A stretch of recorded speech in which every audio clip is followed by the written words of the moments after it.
Imagine standing in the half-light of dawn facing a wall, not just any wall, the oldest wall ever built by human hands. It rises from the earth like a memory made solid, ancient mud, brick and stone that has stood for over 11,000 years. Your fingers touch the surface and you realize something profound. For 290,000 years, anatomically modern humans wandered the earth. No cities, no permanent homes, just endless movement, following herds, chasing seasons, living light and free under open sky. Then suddenly, almost overnight in evolutionary terms, everything changed. Right here, at this wall. What happened? What force was powerful enough to make nomadic people stop wandering and start building? What compelled them to trade the freedom of the open plains for life behind walls?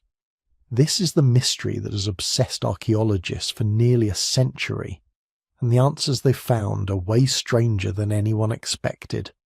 Today, over half of humanity lives in cities. We think of urban life as normal, as inevitable, as the natural endpoint of human progress. We assume the first cities must have been primitive versions of what we have now.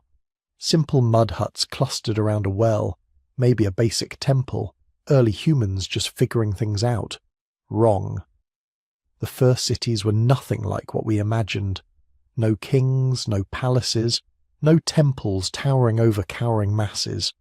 The archaeological evidence shows something far more radical, something that challenges everything we thought we knew about civilization, power, and human nature. If you're using this to fall asleep, that's exactly why I make these. So subscribe maybe, and tell me where you are and what time it is. I check the comments and it's like Tokyo at midnight, Toronto at twilight, all at once. There's something beautiful about all of us scattered across the planet, connected by curiosity about the very first people who chose to stop scattering. See, for most of the 20th century, archaeologists had a clean, simple story about how civilization began. First came agriculture about 10,000 years ago. Farming allowed food surpluses. Surpluses led to specialization. Specialization created social hierarchies. Hierarchies built cities. Neat, linear, logical. Then they started actually digging into the older settlements, and that clean story fell apart completely. The first permanent settlements weren't farming villages. They were built by people who were still primarily hunter-gatherers. The first large-scale communities didn't have obvious leaders or rulers. The first cities didn't have defensive walls to keep enemies out. And perhaps strangest of all, some of the earliest and most sophisticated urban centres were mysteriously abandoned at the height of their success, left empty for reasons we still don't fully understand. The discovery of these first cities rewrote human history. Not just ancient history, all of history. Because these weren't just old settlements, they were experiments. Radical social experiments in how humans could live together, and understanding what worked, what failed, and why these places were eventually abandoned tells us something crucial about ourselves, about the choices we're still making today. Tonight we're going back 11,000 years, back to a time when the last ice age had just ended and the world was warming into something new. Back to the moment when humans decided to try something that had never been done before, living together in permanent settlements of thousands of people. No genetic programming for this, no instinct. We're not ants. We didn't evolve to live in hives. This was pure invention, pure improvisation.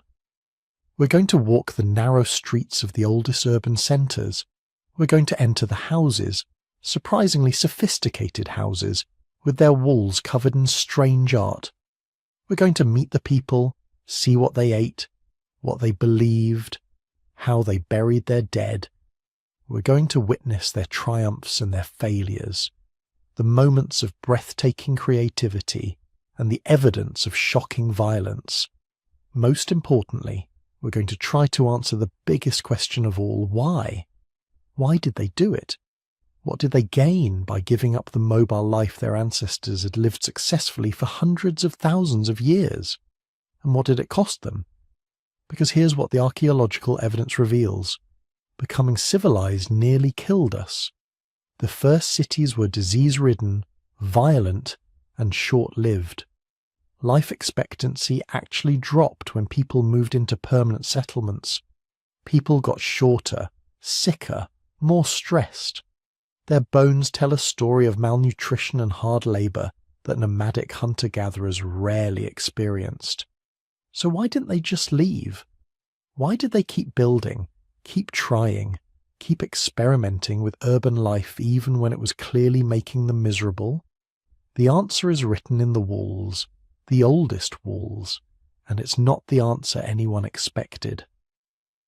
Let's begin at the beginning, before the walls, before the cities, before everything changed, before there were walls, before there were cities, before humans even conceived of living in one place for more than a season, there was movement, endless, purposeful movement across landscapes that would seem impossibly abundant to modern eyes.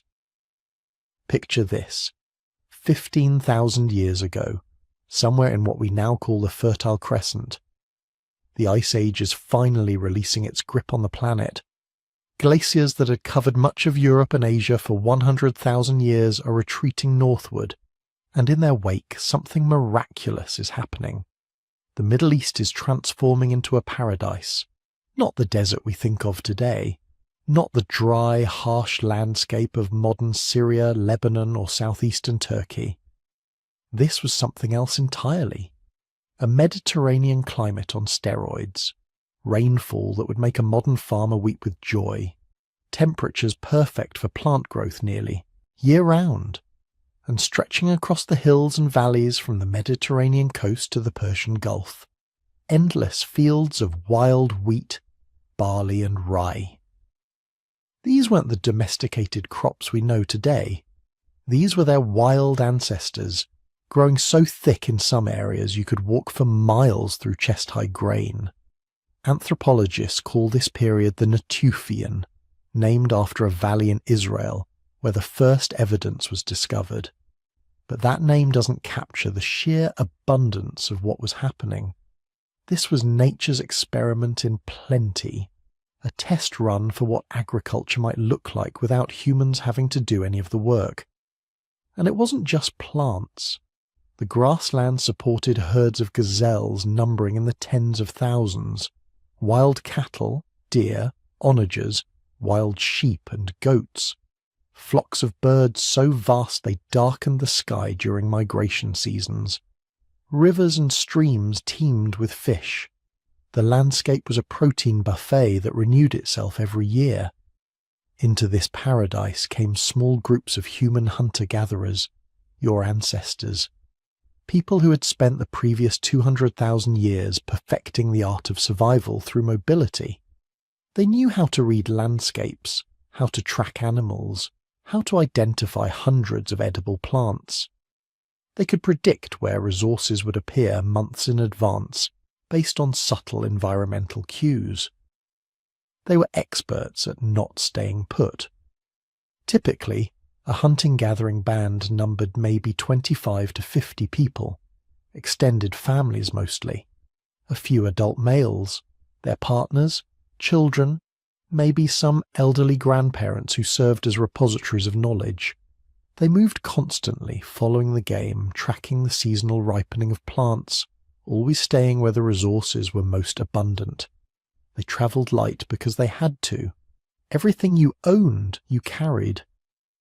A few stone tools, some weapons, hide bags for gathering, maybe a grinding stone for processing seeds. Shelters were temporary, simple structures made from whatever materials were handy. Branches and hides in forested areas, grasses and reeds near rivers. You could set up camp in a few hours and abandon it just as quickly when it was time to move on. This was the human condition for 99% of our species' history. constant movement, intimate knowledge of the landscape, survival based on flexibility, and the ability to exploit whatever resources presented themselves. It worked.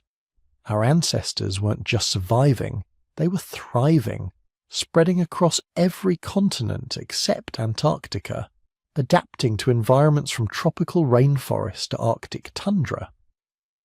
But then something strange started happening in the Fertile Crescent. Some groups stopped moving, not completely, not all at once, but enough to notice. Archaeological sites from around 13,000 years ago show something unprecedented. Permanent structures, not temporary shelters meant to last a season, but substantial buildings made from stone foundations with timber frames. Buildings meant to last years, maybe decades. These weren't cities, they weren't even villages by our standards. Maybe a few dozen people living in 4 or 5 structures clustered together. But they were staying put, at least for part of the year. Archaeologists call these semi-permanent camps, but that term doesn't capture how revolutionary they were. For the first time in human history, people were investing serious labour in structures they couldn't take with them. They were betting on the landscape providing enough resources in one place to make staying worthwhile. And the bet paid off. Those wild grain fields were so productive you could harvest enough in a few weeks to feed your family for months. The gazelle herds migrated through the same valleys every year, predictable as sunrise. Rivers provided reliable water and fish. Why keep moving when everything you needed was right here?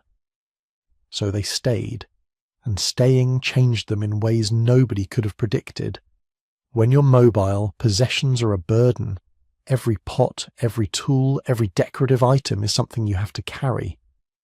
But when you're staying put, suddenly accumulation makes sense.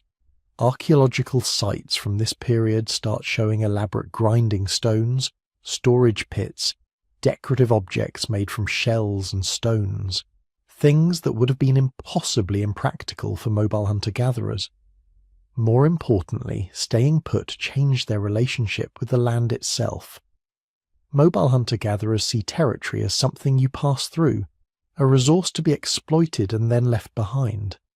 But when you stay in one place, that hillside isn't just a temporary camp, it's home. The spirits of your ancestors are buried there. Your children were born there. Every tree and rock and stream becomes imbued with meaning and memory. The spiritual world of these early semi-sedentary peoples was rich and strange. We know this from their art and their burials. They carved images of animals on stone pillars. Not just any animals, but specific species rendered with incredible anatomical accuracy. Gazelles, cattle, snakes, birds, foxes. Sometimes human figures too, though these were more stylized, more abstract. But it was the burials that tell the real story.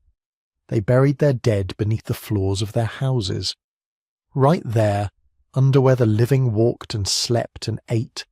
Sometimes they would dig up the skulls months or years later, cover them with plaster, paint them to look alive, give them shell eyes. Then they'd keep these plastered skulls in the house, creating what must have been an incredibly powerful connection between the living and the dead. This wasn't ancestor worship in the way we usually think of it. This was something more immediate, more visceral. Your grandfather's skull is literally staring at you from across the room. Your great-grandmother's bones are beneath your feet. The ancestors weren't distant figures from myth. They were present, watching, part of the daily fabric of life.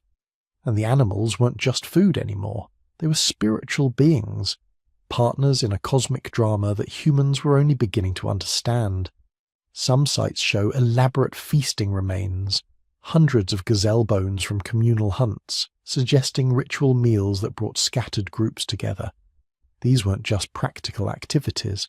They were ceremonies that reinforced social bonds and spiritual connections between humans, animals, and the land itself. For over 2,000 years, this system worked beautifully. The Natufian people lived well, multiplied, spread across the Fertile Crescent in dozens of semi-permanent settlements. They weren't farmers yet, but they were experimenting with managing wild plants, maybe doing some light weeding, protecting productive stands of grain from animals. They were on the cusp of something transformative. Then the sky fell. Well, not literally, but close enough. Around 12,800 years ago, something catastrophic happened to Earth's climate.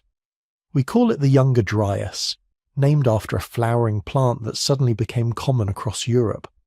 But that name is far too gentle for what actually occurred.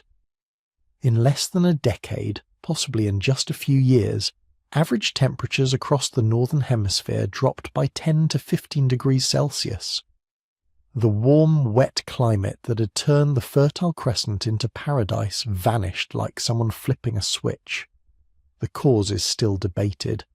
Some scientists think fresh water from melting glaciers disrupted ocean currents that carry heat northward.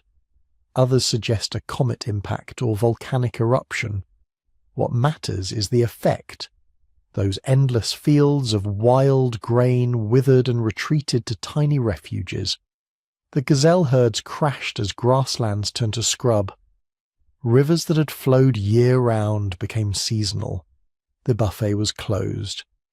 For people who had become accustomed to abundance, who had built permanent homes and developed elaborate spiritual connections to specific landscapes, this was catastrophic. Archaeological evidence shows many Natufian settlements were abandoned. Some groups went back to full mobile hunting and gathering, returning to the ancient strategy of avoiding disaster through movement. The population probably crashed. But some groups refused to leave, or maybe they couldn't. By this point, they'd been living in permanent settlements for hundreds of years, dozens of generations. The semi-mobile lifestyle of their ancestors was knowledge that had been lost. Plus, they had developed technologies and stored knowledge about plant and animal management that might offer a way through the crisis. If you couldn't find enough wild grain, maybe you could plant it yourself. If wild herds were disappearing, maybe you could keep your own animals. This is the critical moment, the fork in the road where humanity could have gone back to the old ways, or pushed forward into something unprecedented. Some populations chose tradition. They survived by returning to mobile hunting and gathering, and their descendants are still living that way in some parts of the world. But other populations chose innovation. They began what we now call the Neolithic Revolution, though revolution is probably the wrong word. It was more like a desperate experiment that happened to work. They started deliberately planting wild grains and saving the seeds from the most productive plants. They began capturing young gazelles and sheep, keeping them in pens, breeding them in captivity. They invented agriculture and animal husbandry not because they wanted to, but because the alternative was starvation. And it worked. Barely, at first. Those first cultivated plants were nutritionally inferior to their wild cousins. The first domestic animals were scrawny and difficult compared to wild game, but they were reliable. You couldn't control whether wild herds would pass through your valley, but you could control when you planted seeds and harvested grain.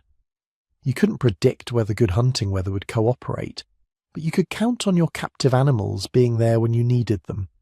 Over centuries, this experiment transformed both the plants and animals and the humans who depended on them. Wheat and barley evolved larger seeds and non-shattering heads that made harvesting easier. Sheep and goats became docile and dependent. Humans developed the ability to digest milk into adulthood and process the high-starch diets that came with grain consumption.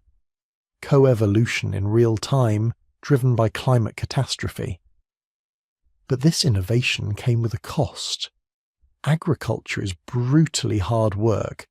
Studies of skeletal remains show that early farmers were less healthy than their hunter-gatherer ancestors. Shorter, more dental problems, more signs of nutritional stress and repetitive strain injuries. Their diets were less diverse and more vulnerable to crop failures. A mobile hunter-gatherer who encounters poor resources in one area can just move somewhere else. A farmer whose crops fail faces starvation. Yet they persisted. They had to. The Younger Dryas lasted for over 1,000 years.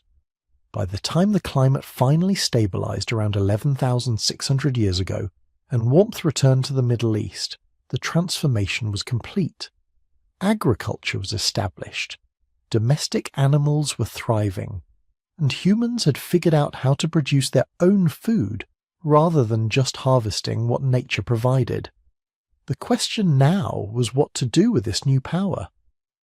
Small farming villages were spreading across the Fertile Crescent.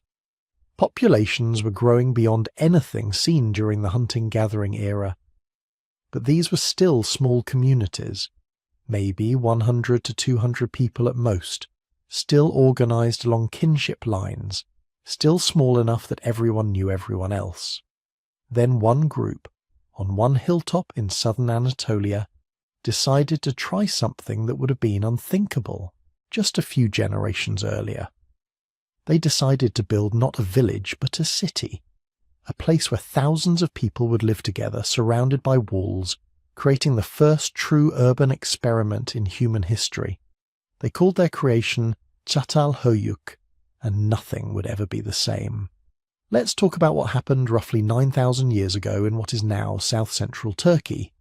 Because what emerged there shouldn't have been possible. Not yet. Not according to everything we thought we knew about how human societies develop. The place is called Çatalhöyük, and for decades after its discovery, archaeologists couldn't agree on what to call it. Was it a village? A town?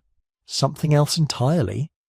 Because nothing in the archaeological playbook prepared anyone for what they found buried beneath those Turkish wheat fields. Here's the problem. When you're trying to define what makes a city, you run into trouble fast. Population size. That's arbitrary. Rome started as a cluster of huts. Athens was smaller than many modern suburbs for centuries. Social complexity. Hard to measure from ruins. Monumental architecture. Plenty of villages built impressive structures. But there are a few features that most archaeologists agree mark the transition from village to urban centre. Dense population living in permanent structures, specialised labour beyond just hunters and farmers, some form of social organisation capable of coordinating thousands of people, evidence of planning, of collective decision-making that goes beyond family units. Çatalhöyük had all of this, and it had something else, something that still makes archaeologists uncomfortable when they talk about it. It had roughly 10,000 people living packed together in a settlement that covered 13 hectares, that's about 32 acres, all at once. Not gradually over centuries, not as a slow accumulation of population, but apparently all at once, sometime around 7,100 BCE, thousands of people decided to build humanity's first urban experiment. Now, you might have heard of Jericho. It's older, dating back to around 9,000 BCE, maybe earlier. Some archaeologists call it the world's first city. But here's the thing about Jericho. At its peak, it probably housed maybe 1,000 people, possibly 2,000 at most.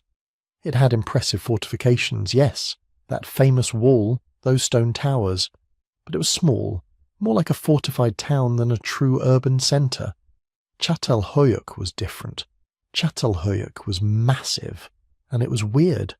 Really, genuinely, fundamentally weird in ways that challenge everything we think we know about how cities should work. First, there were no streets. None. Zero. Not even narrow alleyways. The houses at Çatalhöyük were built directly against each other, sharing walls, packed together like cells in a honeycomb. If you wanted to go somewhere, you didn't walk down the street. You climbed onto your roof, walked across your neighbour's roof, then across the next neighbour's roof until you reached your destination. The entire city was a continuous rooftop pathway. Think about that for a moment. Imagine living in a place where the concept of a street doesn't exist, where public and private space are completely reimagined, where your roof is everyone's sidewalk and everyone's roof is your sidewalk, Second, there were no doors, at least not at ground level. Each house was entered through a hole in the roof, accessed by ladder. You climbed up, crossed the rooftops to your house, then descended down through a hatch into your living space. Every single dwelling worked this way, hundreds of them packed together, all accessed from above. Now, when British archaeologist James Mellart first excavated Çatalhöyük in 1958, he thought he was looking at a village, maybe a large village, but still just a farming settlement. The site had been known to archaeologists for decades, just another tell, another ancient mound in a region full of them. Nobody expected what lay beneath. The first season of excavation revealed a few houses, interesting, well preserved, but not revolutionary. The second season revealed more houses, and more, and more. As Mellart's team expanded their excavation area, they kept finding the same thing. Densely packed rectangular structures, all built in the same strange style, all accessed through roof hatches, all sharing walls with their neighbours. By the third season, Mellart realised he wasn't excavating a village at all. He was excavating something unprecedented, a settlement so large, so densely populated, so clearly organised according to some grand plan that it defied every assumption about how early farming communities should look. The scale becomes clear when you understand the layout. Each house was roughly rectangular, about 25 square metres on average. That's roughly 270 square feet, roughly the size of a modern studio apartment. Inside, the layout was remarkably standardised. A main room with built-in platforms along the walls that served as both seating and sleeping areas, a hearth for cooking and warmth, an oven for baking, storage bins set into the floor, and beneath it all, burial chambers where residents entomb their dead. But here's what makes Çatalhöyük truly urban rather than just a big village. The houses weren't scattered randomly or clustered in family compounds. They were organised in a precise grid pattern. Not a perfect grid. This wasn't ancient Rome with its rigid city planning, but clear evidence of systematic organisation. Neighbourhoods of similar-sized houses, all oriented roughly the same way, all built to the same general specifications. Somebody planned this. Or more likely, many somebodies, working together, following shared rules about how houses should be built and where they should go. This is collective decision-making on a scale that shouldn't exist in a society without writing, without bureaucracy, without any of the administrative apparatus we associate with urban planning. And they didn't just build one layer of city. Çatalhöyük was continuously inhabited for nearly 1,400 years. Over that time, as old houses crumbled or were demolished, new ones were built directly on top, following the same layout, maintaining the same streetless rooftop pathway design. The site formed a tell, an artificial mound made up of layer upon layer of collapsed and rebuilt houses, eventually rising to a height of over 20 metres, that's about 65 feet, above the surrounding plain. Archaeologists have identified at least 18 distinct building levels. Each represents a generation or two of occupation. Each shows roughly the same layout, the same population density, the same basic urban design. For nearly 1,400 years, the people of Çatalhöyük maintained this bizarre experiment in urban living, passing down through dozens of generations the knowledge of how to build and maintain a city without streets. The population estimates are staggering when you think about what they mean. At any given time, between 5,000 and 10,000 people were living in this settlement. Compare that to Jericho's 1,000 to 2,000. Compare it to most early farming villages, which typically housed fewer than 200 people. Çatalhöyük wasn't just bigger, it was an order of magnitude bigger. But size alone doesn't make a city. What makes Çatalhöyük urban is the evidence of specialization and complexity. Not everyone was farming. The residents of Çatalhöyük were producing obsidian tools in such quantities that they must have been trading them across vast distances. They were making elaborate pottery, weaving textiles, creating art, conducting rituals. These activities required specialists, people who spent their time doing things other than growing food, which means the society had to be organized in a way that allowed some people to not farm while ensuring everyone still ate. That requires economic complexity, social structures that can redistribute resources, mechanisms for deciding who does what and who gets what. The excavations have revealed no palaces, no temples clearly separate from residential areas, no obvious administrative buildings. But they have revealed something else. The houses, while roughly similar in size, show subtle but significant differences. Some have more elaborate decorations, some have more storage space, some contain more valuable goods. This suggests social differentiation, a hierarchy, though apparently a fairly subtle one. Most intriguingly, the city seems to have been largely egalitarian in its basic layout. Unlike later cities with their grand central temples and elite residential quarters, Çatalhöyük appears to have mixed everything together.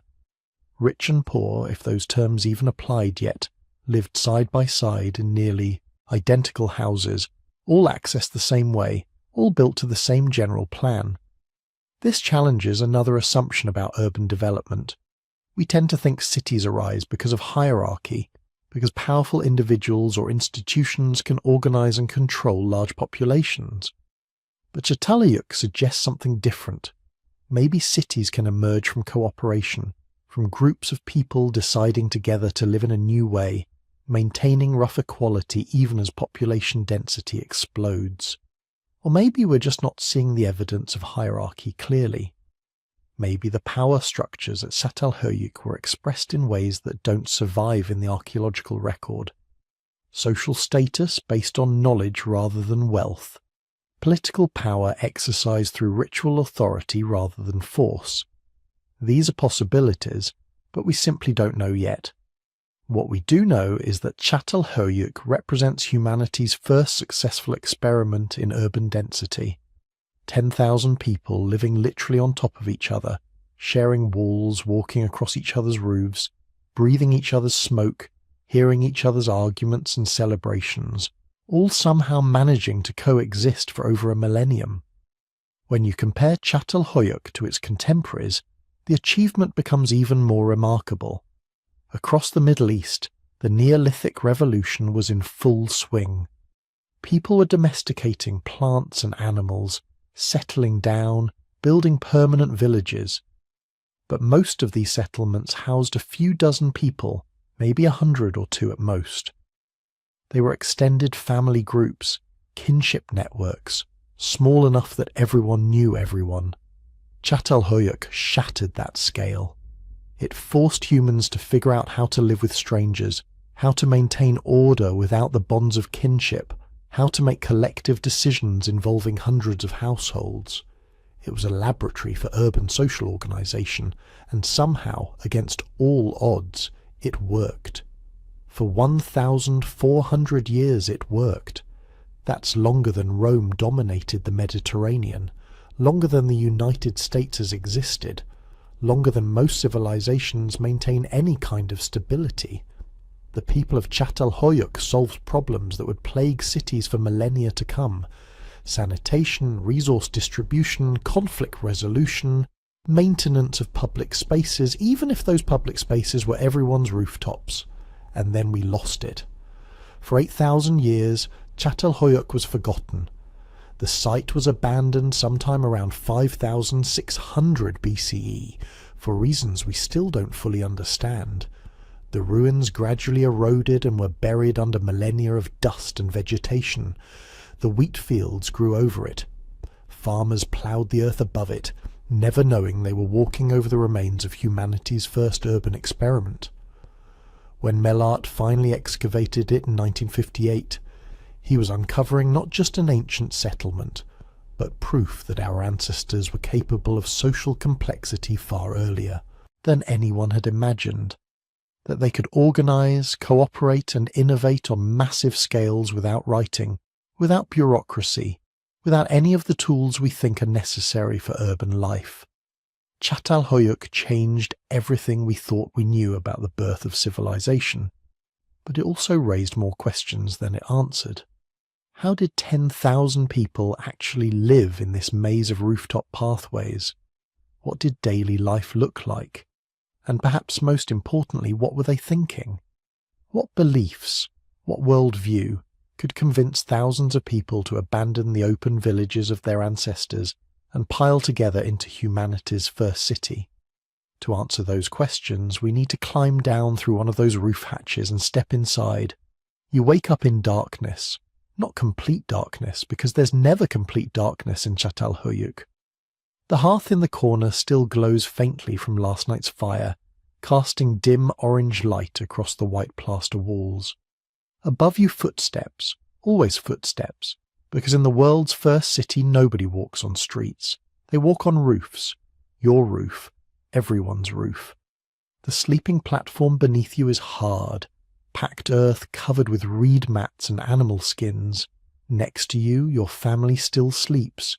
3 generations in a room barely 12 feet square. This isn't poverty. This is normal. Everyone in Çatalhöyük lives like this, packed together in mud brick houses that share walls with their neighbours, creating a honeycomb of humanity stretching across 34 acres. You climb carefully off the platform, trying not to wake anyone. The floor is cold under your feet, tamped earth mixed with clay, polished smooth from years of use. But you're careful where you step, because beneath this floor, beneath the very ground you're walking on, your ancestors are buried.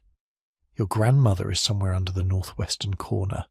Your infant brother, who died 3 years ago, rests beneath the sleeping platform. Maybe 8 or 9 bodies total, interred over the decades this house has stood. This isn't creepy to you. This is comfort. Your family isn't just living in this house. They're part of it. Their bones literally support the structure. When you die, you'll join them, wrapped in a reed mat and buried in a fetal position in the same earth where you spent your life sleeping, eating and raising children. The ladder is in the centre of the room, leading up through the only opening in the house. No doors, no windows, just this hole in the roof serving as entrance, exit, chimney and only source of light. You climb up, pushing through into the morning air, and suddenly you're in a different world.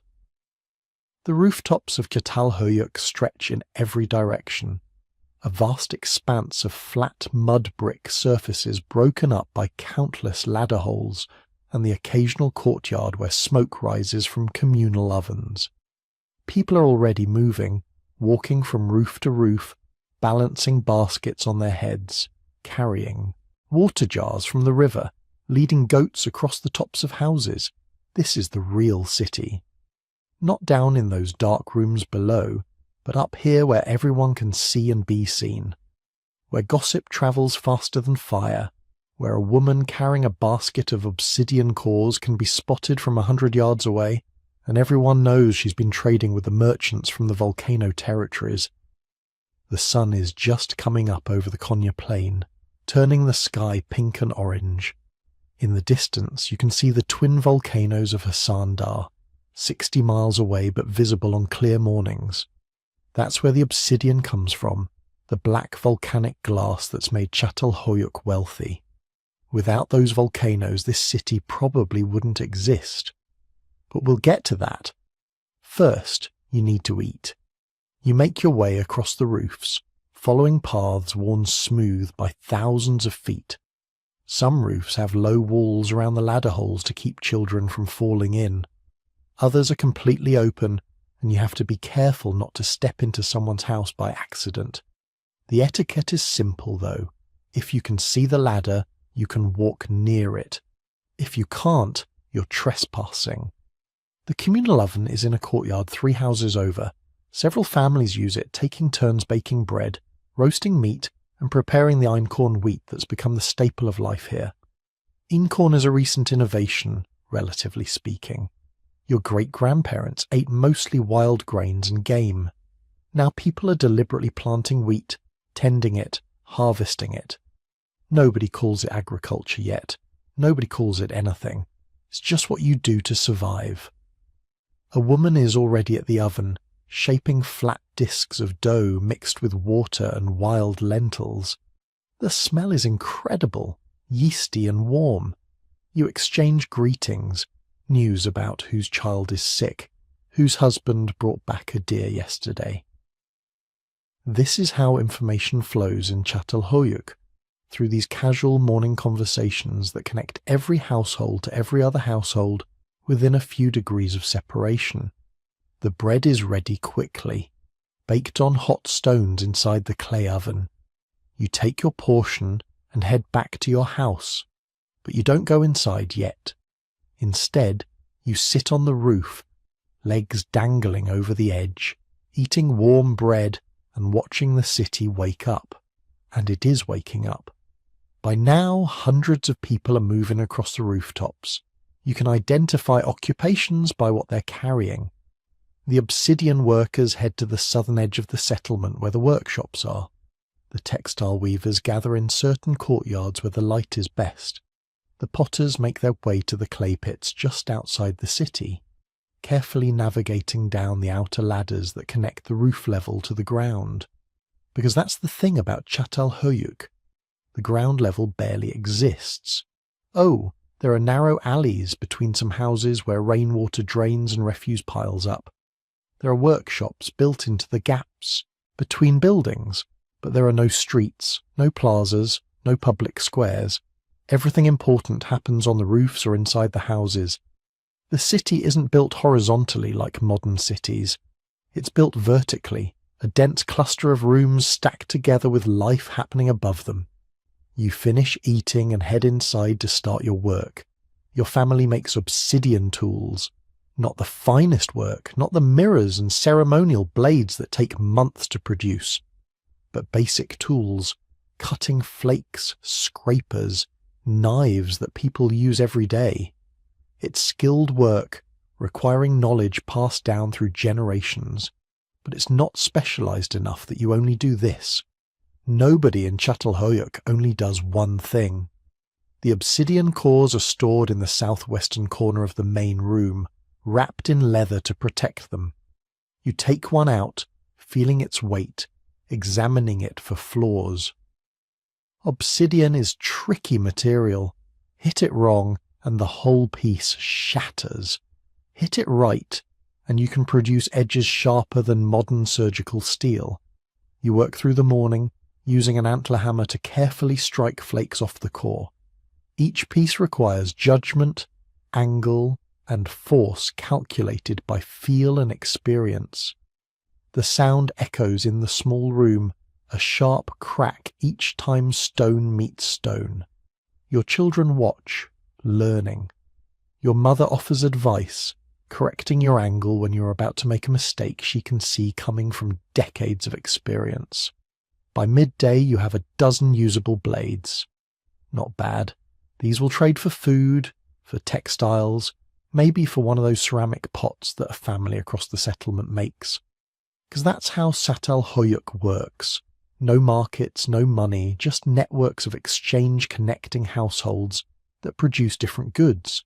You make obsidian tools, they make pots, someone else weaves baskets, another family tends the cattle that are starting to be domesticated in pens outside the city.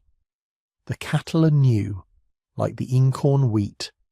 Your grandparents hunted wild aurochs, massive dangerous animals that could kill a hunter as easily as a hunter could kill them. But somehow, people figured out that if you capture the calves and raise them from birth, they become manageable. Not tame exactly, not yet, but manageable. It'll be generations before anyone breeds them into truly domestic animals, but the process has started. For now, most meat still comes from hunting, wild boar, deer, and the occasional aurochs for those brave or foolish enough to try. The hunters leave at dawn, heading out onto the Konya plain where herds still roam. They'll return at dusk with whatever they've caught, and the meat will be distributed through those same networks of kinship and obligation that govern everything else in the city. Lunch is more bread, this time with lentils and wild onions. You eat on the roof again because the house is stifling in the midday heat. The summer sun beats down on Çatalhöyük without mercy, turning the mud brick houses into ovens. People retreat to the cooler lower rooms or sit in the shade of the few courtyards that have awnings. The afternoon brings different work. Your wife is weaving, using a simple loom propped against the wall of the main room. The thread is made from wild flax, processed into fibres, spun, and now being woven into cloth. It's tedious work, requiring hours of careful attention. But the result is remarkable. Fabric fine enough to trade for valuable goods, beautiful enough to be buried with the dead. And there will be a burial soon. An old man 3 houses over died yesterday, and tonight his family will inter him beneath their floor. You'll attend because everyone attends burials. They're not sombre occasions, not really. Death is too common for that. Children die regularly. Women die in childbirth. Men die from injuries and infections. By the time someone reaches old age, it's almost a celebration. The burial preparation happens inside the family's house, so you don't see most of it. But you know what's happening. The body's being tightly flexed, knees drawn up to chest, arms wrapped around legs. Then it's wrapped in a reed mat, tied with plant fibre cord. Meanwhile, someone is digging a pit beneath the floor, usually beneath one of the sleeping platforms. It's exhausting work in the confined space, but it has to be done. By evening, everything is ready. You climb down into the house with a dozen other neighbours. The room is packed, barely enough space to move. The wrapped body lies next to the open pit. The family says words, though not prayers exactly. Nobody in Çatalhöyük seems to have priests or formal religion as we'd understand it. But they have rituals, and this is one of them. The body is lowered into the pit. No grave goods with this one, though some burials include obsidian blades, jewellery made from bone and stone, occasionally a prized basket or textile. But this man was neither wealthy nor poor. Those concepts don't really exist yet. Everyone in Çatalhöyük lives in roughly the same size house. Everyone eats roughly the same food. The obsidian worker and the potmaker and the textile weaver all live side by side in identical rooms. There are differences, subtle ones. Some houses have more elaborate wall paintings. Some families seem to have larger networks of trade relationships. But there's nothing like the inequality that will characterize later civilizations. No palaces, no temples, no elite quarters, just hundreds of identical houses packed together, each one home to an extended family living and dying and burying their dead beneath the floor. The pit is filled in, tamped down, smoothed over. In a few weeks you won't be able to tell where the burial was. The floor will be replastered. Life will continue. The man will become part of the house, his bones mixing with his ancestors' bones, all of them supporting the structure where his children and grandchildren will live. You climb back up to the roof as night falls. The city is settling down, smoke rising from hundreds of hearths as families prepare evening meals. The smell of cooking meat and baking bread drifts across the rooftops. Children are called inside, goats are secured. The last of the workers return from the fields and workshops. You sit for a moment before descending into your own house, looking out across this impossible place. 10,000 people living together without streets, without rulers, without any of the structures that we think cities require. Just families in rooms connected by roofs and kinship, and the shared project of survival. Tomorrow you'll wake up and do it all again, and the day after that, and the day after that. For 1,000 years people will live this way in Çatalhöyük, generation after generation climbing ladders and walking roofs and burying their dead beneath their floors. They don't know they're making history. They don't know this is humanity's first experiment with urban life. They're just living, eating, working, dying. But they're also creating something that's never existed before. A new way of being human. A way that will echo through every city that comes after, every civilization that rises and falls. And it all starts here, in these dark rooms beneath the rooftops, in the world's oldest walls. Now we need to talk about what these people believed. Because here's the thing, when archaeologists first excavated Çatalhöyük in the 1960s, they expected to find temples, separate buildings dedicated to worship like every other ancient civilization. Instead, they found something much stranger. Every house was a temple. Walk into any dwelling in Çatalhöyük and you're immediately confronted by something that shouldn't be there. A massive pair of bull horns mounted directly into the wall plaster. Not carved, not painted. Actual horns from actual bulls embedded into the living space like some kind of prehistoric interior design statement. Except it wasn't decoration. These horns were positioned in places of honor, usually on the main wall facing the entrance. Sometimes there would be 3 or 4 sets in a single room, creating a kind of horn gallery that dominated the space. The skulls of the bulls themselves were often there too, plastered into benches or built into the walls at floor level. You'd literally be sitting on top of cattle remains, sleeping near them, eating your meals surrounded by them. This wasn't just respect for animals, this was something else.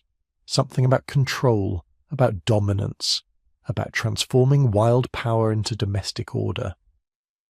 But the bulls were just the beginning. Look up at the walls and you'd see paintings, not simple decorations or random patterns, but sophisticated multi-layered artworks that showed something profound about how these first city dwellers saw their world. The most common motif was geometric patterns, diamond shapes, zigzags, parallel lines that flowed across the plaster in intricate designs.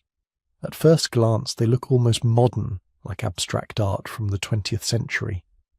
But look closer and patterns emerge.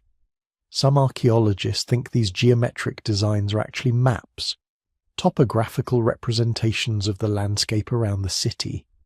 Mountains rendered as triangular patterns, rivers as flowing lines, fields as rectangular grids. If they're right, this means the people of Çatalhöyük were doing something revolutionary. They were abstracting their environment, reducing 3-dimensional space to 2-dimensional symbols.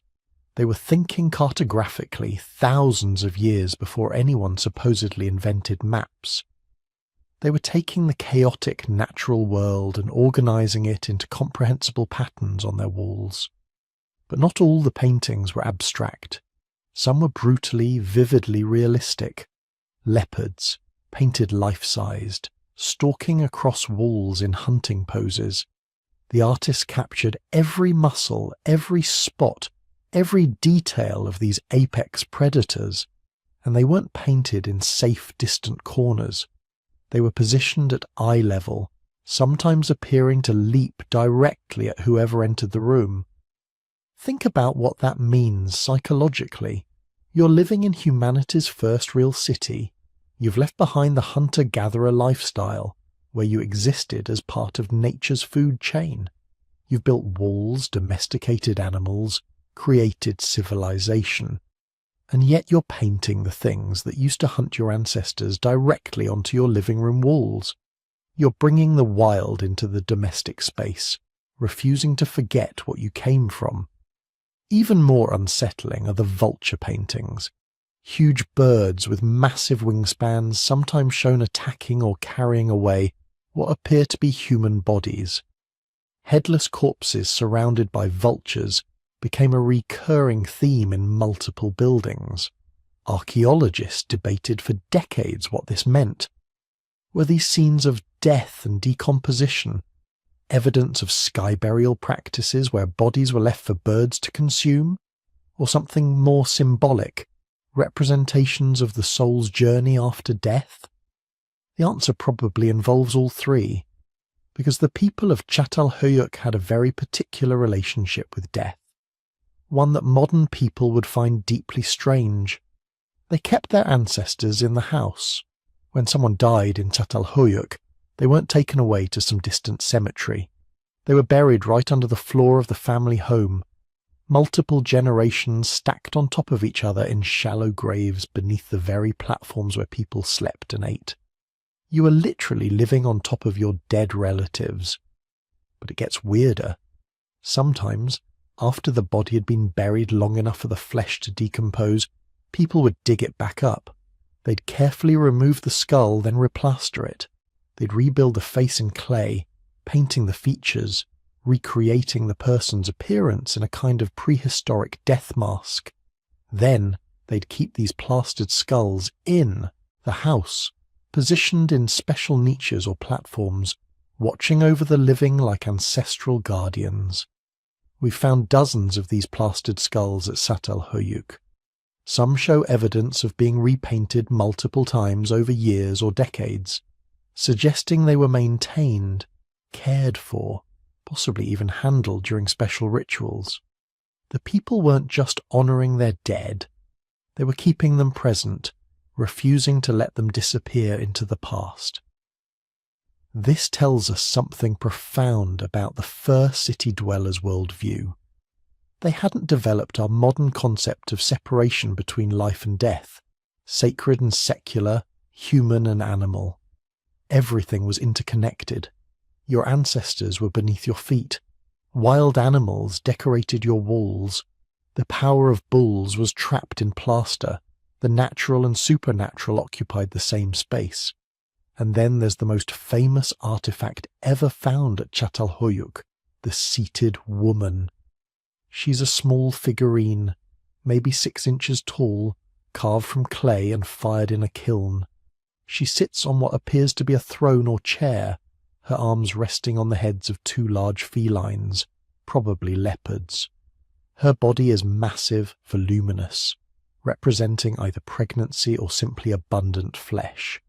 Her face is tiny by comparison, almost featureless, and she radiates power. When archaeologists first found her in the 1960s, they immediately declared her a mother goddess, evidence of matriarchal religion, proof that the first cities worshipped female deities associated with fertility and nature. For decades, she became an icon of feminist archaeology, suggesting that before patriarchal civilizations took over, humans lived in goddess-worshipping egalitarian societies. But here's where modern archaeology gets complicated, because we've found hundreds of other figurines at Çatalhöyük. Male figures, female figures, animal figures, figures that are ambiguous or deliberately gender-neutral. The seated woman isn't unique. She's just the most impressive example of what appears to be a widespread practice of creating anthropomorphic representations. Some archaeologists now think these figurines weren't gods or goddesses at all. They might have been teaching tools, used to explain concepts to children, or they might have been magical objects, believed to embody certain powers or qualities, or they might have been toys. The truth is, we don't know. We're looking at objects created 9,000 years ago by people whose worldview was radically different from ours, and we're trying to interpret them through the lens of modern religion. What we can say is that the people of Çatalhöyük had sophisticated symbolic thinking. They created representations of humans and animals. They understood abstraction and metaphor.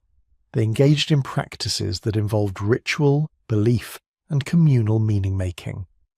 Whether they worshipped goddesses or practiced shamanism, or had religious concepts we can't even imagine, they were clearly grappling with the same fundamental questions that drive human spirituality. Where do we come from? What happens when we die? What forces control our lives? The evidence of communal feasting suggests they sometimes came together to address these questions collectively. We found special buildings, slightly larger than normal houses, with evidence of massive food preparation. Hundreds of people could have gathered in these spaces.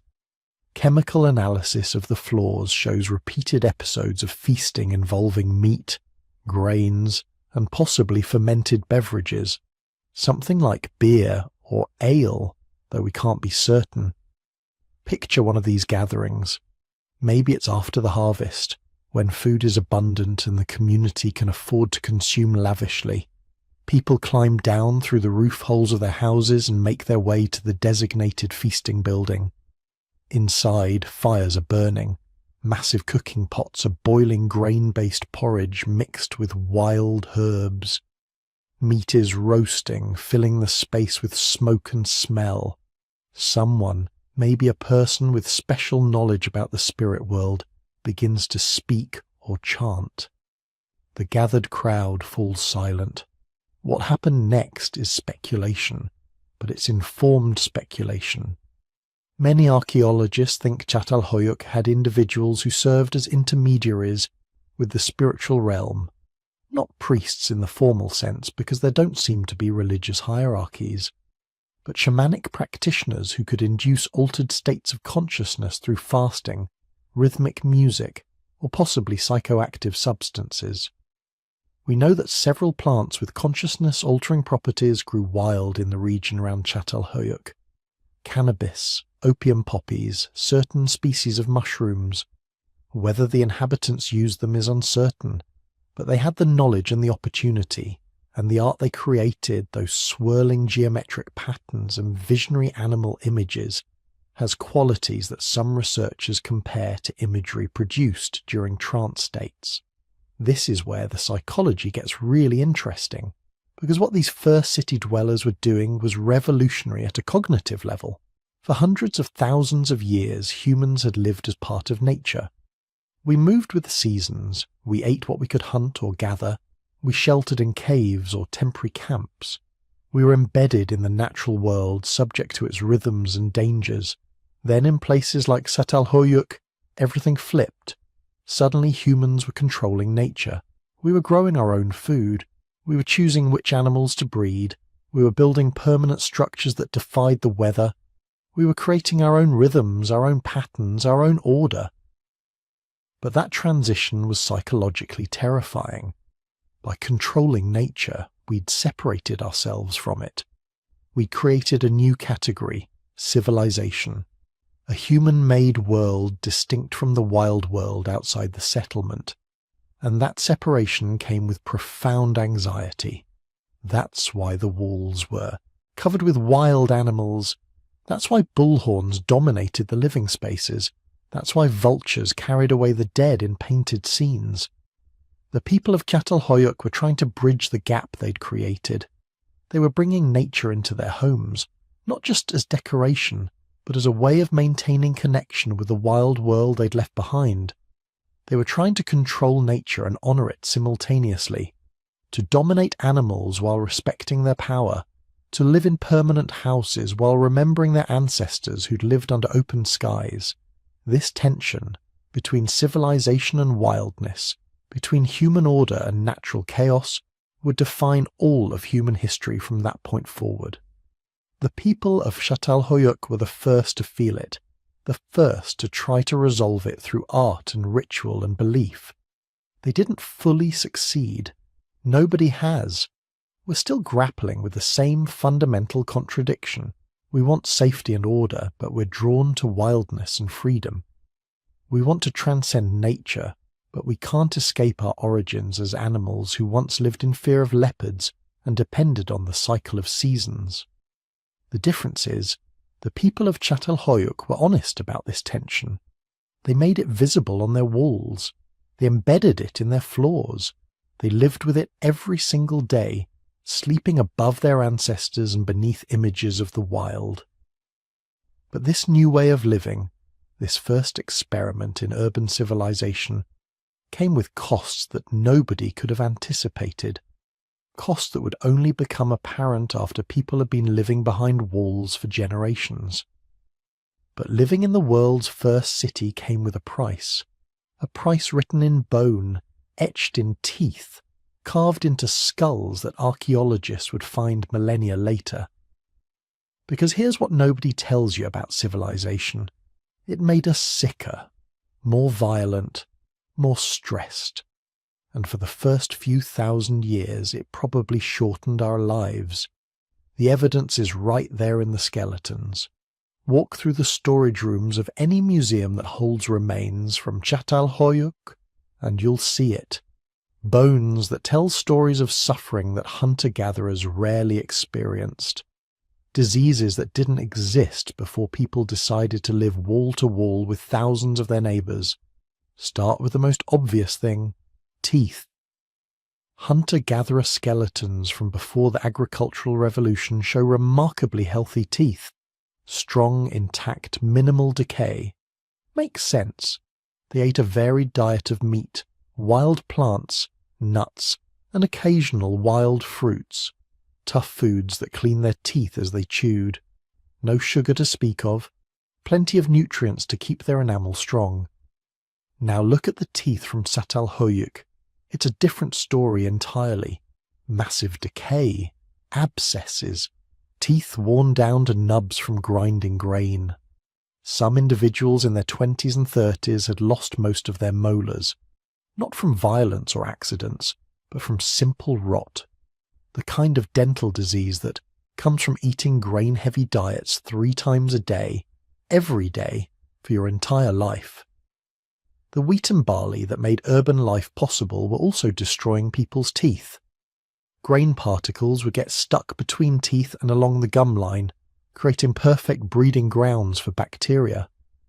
The starches would break down into sugars, feeding those bacteria, creating acids that dissolved tooth enamel. And unlike hunter-gatherers who ate and moved on, these people were eating grain at every meal, giving their teeth no break from the assault.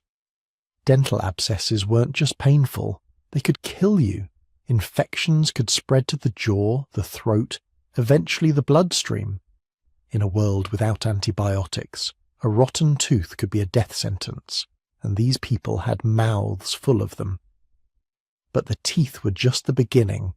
Look closer at the bones and you see something that sends a chill through modern researchers, evidence of diseases that had never existed before, or at least never spread widely enough to leave their mark in the archaeological record.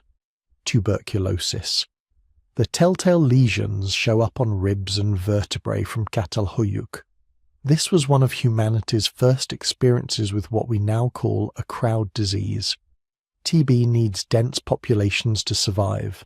It spreads through the air when infected people cough. It requires sustained close contact to pass from person to person. In the scattered bands of hunter-gatherers, TB couldn't gain a foothold. An infected individual would die or recover before spreading it widely. The disease would burn itself out. But pack 8,000 people into houses that share walls, where multiple families sleep in the same rooms, where the air is thick with smoke from cooking fires and no one ever gets far from their neighbours, and suddenly TB has paradise. It could jump from person to person, family to family, house to house. It could become endemic, always present in the population, waiting for someone with a weakened immune system to flourish in. The people of Çatalhöyük had no concept of germs, no understanding of infectious disease. They just knew that sometimes people developed the wasting sickness, the terrible cough that wouldn't stop, the fever that came and went, the slow decline that could take months or years, and there was nothing they could do but watch it happen. Other diseases came too. Parasites that hunter-gatherers rarely encountered suddenly became common. Intestinal worms that spread through contaminated food and water.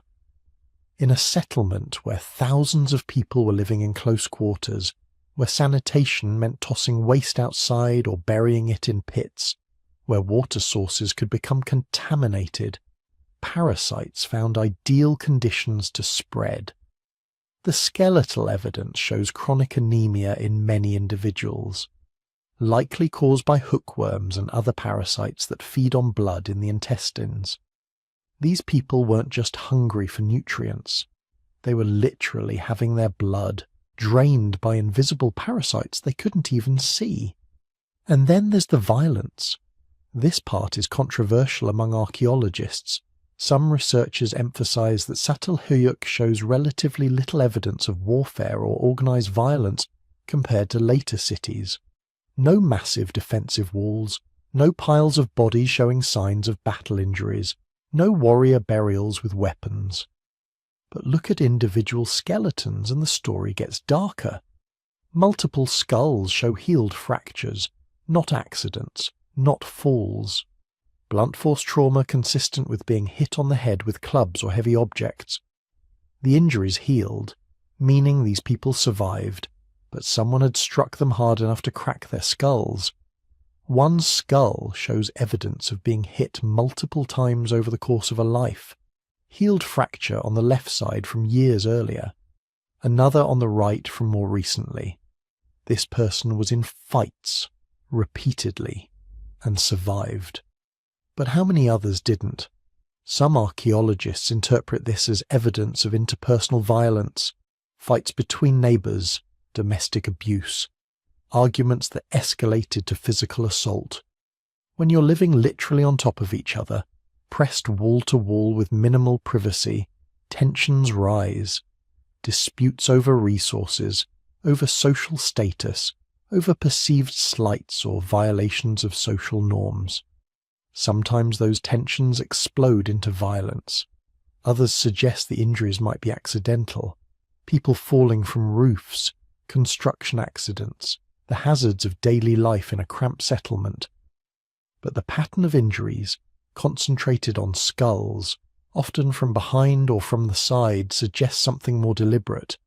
Either way, it tells us something important. Life in the first city wasn't peaceful. Whatever benefits urban living provided, safety and tranquility weren't among them. The bones tell other stories of hardship too. Repetitive stress injuries that hunter-gatherers rarely showed. Deformities of the spine from carrying heavy loads. Arthritis in joints worn down from doing the same motions thousands of times. These are the marks of specialized labor, of people spending their entire lives doing one thing over and over.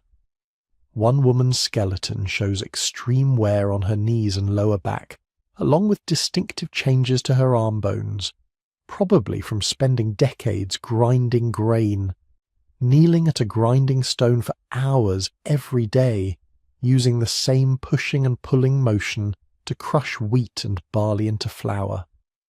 Her body had literally reshaped itself around this single repetitive task. Compare this to hunter-gatherer skeletons.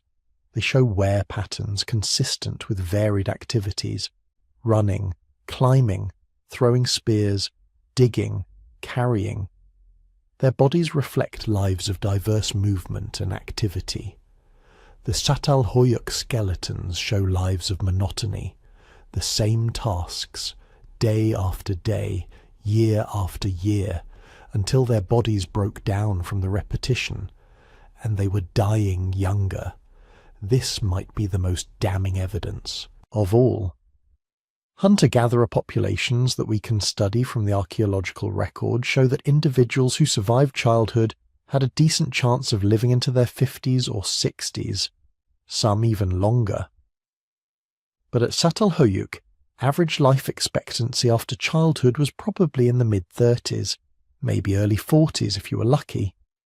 The grain diet wasn't providing enough nutrients, the diseases were taking a toll, the physical stress of daily life was wearing bodies down faster. For all the benefits of settlement life, longevity wasn't one of them. So here's the question that haunts researchers. Why did they stay? If city life was making them sicker, causing more violence, wearing out their bodies and killing them younger, why didn't they just leave? Return to the hunter-gatherer lifestyle that had sustained humans successfully for hundreds of thousands of years?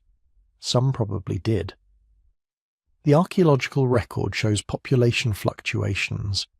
Times when parts of Çatalhöyük were abandoned, possibly as families decided they'd had enough and left for other opportunities.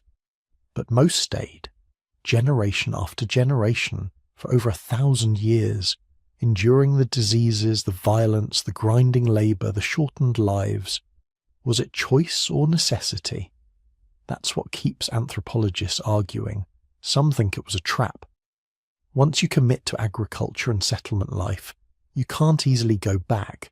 You've forgotten the skills of your hunter-gatherer ancestors. You've grown dependent on stored grain. Your population has grown beyond what the surrounding wild resources could support. You're stuck. Others argue it was choice, that despite the costs, people genuinely preferred settlement life. The security of stored food, the social connections of living in a community, the access to trade goods and specialized crafts, the ritual life centered on the shrines and burials beneath their floors. Maybe they accepted the diseases and shortened lifespans as a reasonable price for these benefits. The truth was probably somewhere in between. Some stayed by choice, some by necessity. Some didn't really distinguish between the two. This was just life, the only life they'd ever known. Their parents had lived this way, their grandparents. It's what people did. You lived in the settlement, you grew grain, you worked until your body gave out, and when you died, your family buried you beneath the floor so you could watch over the next generations. But here's what really matters. These people, suffering through diseases they didn't understand, enduring violence they couldn't escape, grinding grain until their bodies broke, they were setting patterns that would echo through all of human history. The crowd diseases that emerged in Çatalhöyük would follow humanity forever. Tuberculosis is still with us, still killing people. So are the parasites, the nutritional deficiencies, the dental decay of grain-heavy diets. The social tensions of living in dense populations, the violence that emerges when people are pressed together with limited resources and no escape. That's still with us too. Urban crime, domestic abuse, the psychological stress of city living. All of it traces back to the first experiments in settlement life, even the repetitive stress injuries, the bodies reshaped by monotonous labour. Walk into any modern warehouse or factory and you'll see the same thing. People developing the same injuries their ancient predecessors suffered. Backs destroyed by lifting, joints worn out by repetitive motions. We've just gotten better at documenting it and slightly better at treating it. The people of Çatalhöyük were the first to pay the price of civilization, but they wouldn't be the last. Every city that came after would face the same challenges: disease, violence, social stress, shortened lives for many in exchange for benefits for some. And yet they stayed, just like we stay, living in cities despite the crowds, the crime, the pollution, the stress, because cities offer something we can't get elsewhere: connection, opportunity, culture, the chance to be part of something larger than ourselves. The first urbanites figured that out 9,000 years ago. They looked at the costs written in their aching backs and rotting teeth and tubercular lungs and decided it was worth it. Or at least decided they couldn't imagine any other way to live. We're still making that same calculation, still paying that same price, still living with the consequences of a choice made millennia ago by people who just wanted somewhere safe to store their grain and bury their dead. The walls they built didn't just contain a settlement, they contained a trap, a beautiful, terrible trap that humanity would never escape. Here's where the story of the first city gets really weird. You've got 10,000 people living wall to wall, literally in one place. For perspective, that's roughly the size of a small college campus or a large high school. Every person you'd pass on a daily basis you'd probably recognize, every voice filtering through those plaster walls somewhat familiar. But here's the mystery that keeps archaeologists up at night. Nobody was in charge. At least nobody left evidence that they were in charge. When you excavate later cities, even ones from just 1,000 years after Çatalhöyük, the power structures practically jump out at you. You find palaces, massive buildings with elaborate decorations where the ruler lived. You find temples, imposing structures that towered over everything else, broadcasting the power of the gods and the priests who spoke for them. You find royal tombs, burials so lavish and filled with such wealth that they might as well have neon signs saying "important person buried here." You find administrative buildings with clay tablets recording taxes, tribute, labour obligations, the bureaucratic machinery of hierarchy and control. At Çatalhöyük, nothing. No palace, no temple, no administrative complex, no royal anything. The largest houses weren't dramatically bigger than the smallest. The richest burials weren't orders of magnitude more elaborate than the simplest. There's no throne room, no audience hall, no fortified compound for the elite. Just hundreds of nearly identical houses, all crammed together, all looking essentially the same from the outside. It's like finding a city the size of a small town where every building is a suburban ranch house. Possible, sure, but deeply strange when you're trying to figure out how it actually worked. So how did they do it? How did 10,000 people live together without someone obviously being in charge? The answer seems to be very carefully and in a way we'd barely recognise as governance at all. The archaeological evidence points to something radical. Çatalhöyük appears to have been organised around households rather than centralised authority. Each house was essentially an autonomous unit, a self-governing micro-community, multiple generations of the same family living, working, dying, and being buried under the floors of the same building. The house wasn't just where you lived, it was your identity, your security, your connection to your ancestors, your claim to resources and knowledge and social standing. And here's where it gets fascinating.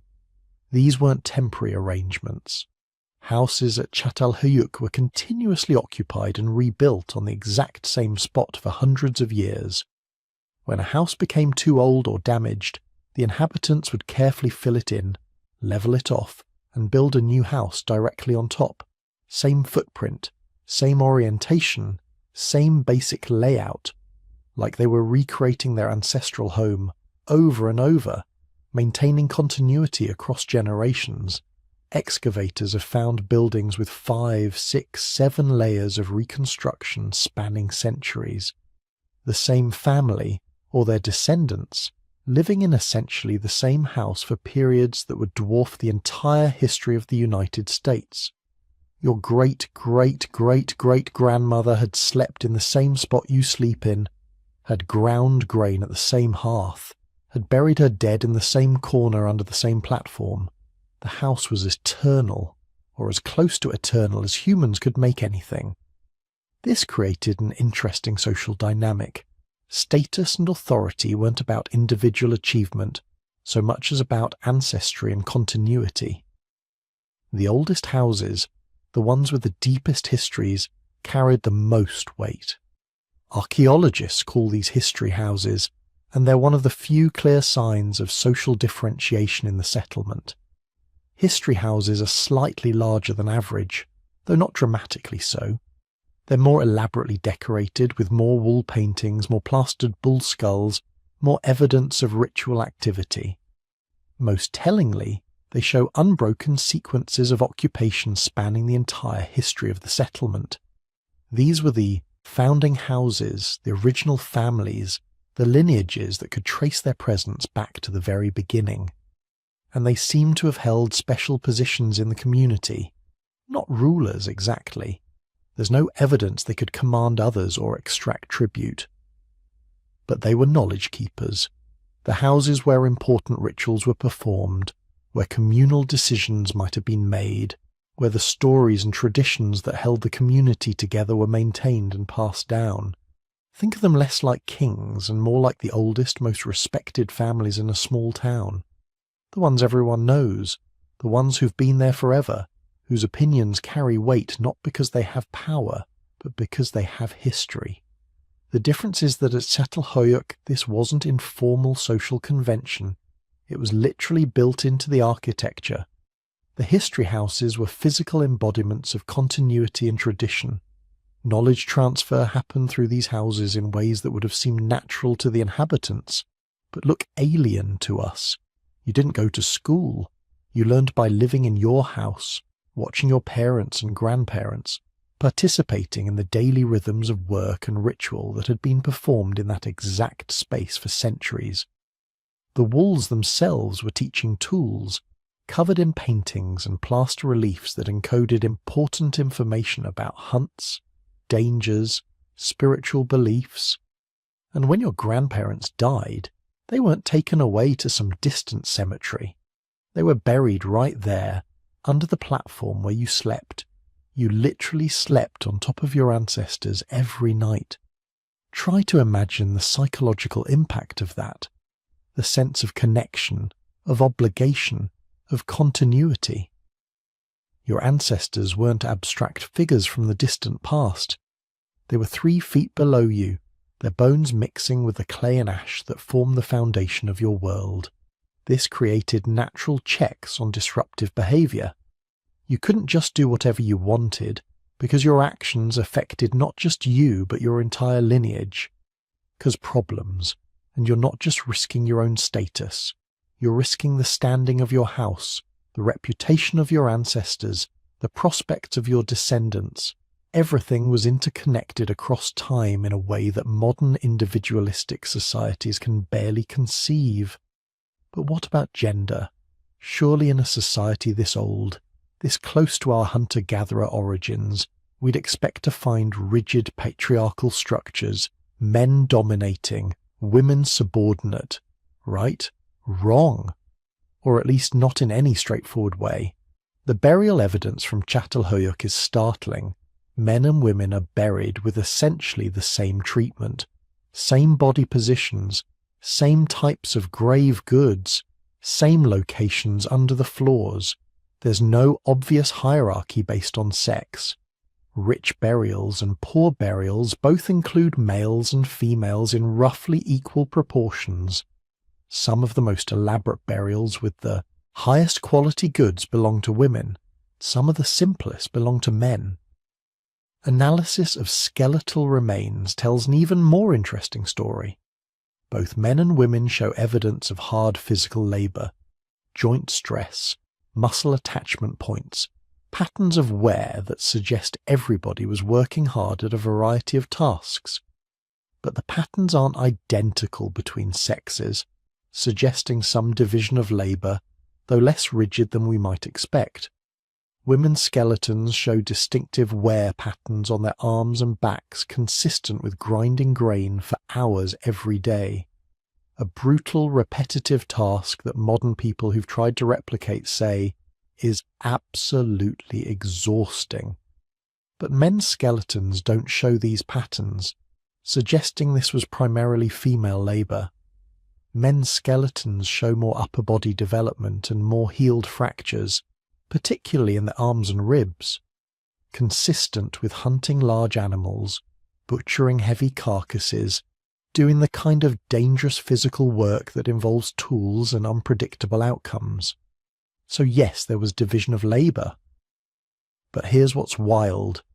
The burial evidence suggests this division didn't translate into hierarchy. Women who spent their lives grinding grain were buried with as much respect and as many goods as men who hunted. The work was different, but the value assigned to it seems to have been roughly equivalent. There's even evidence that some individuals crossed these gender lines. Several burials show skeletal patterns that don't match their burial goods. A body with typically male skeletal markers buried with typically female goods, or vice versa. This could mean several things. Maybe these were individuals who performed work typically associated with the other gender.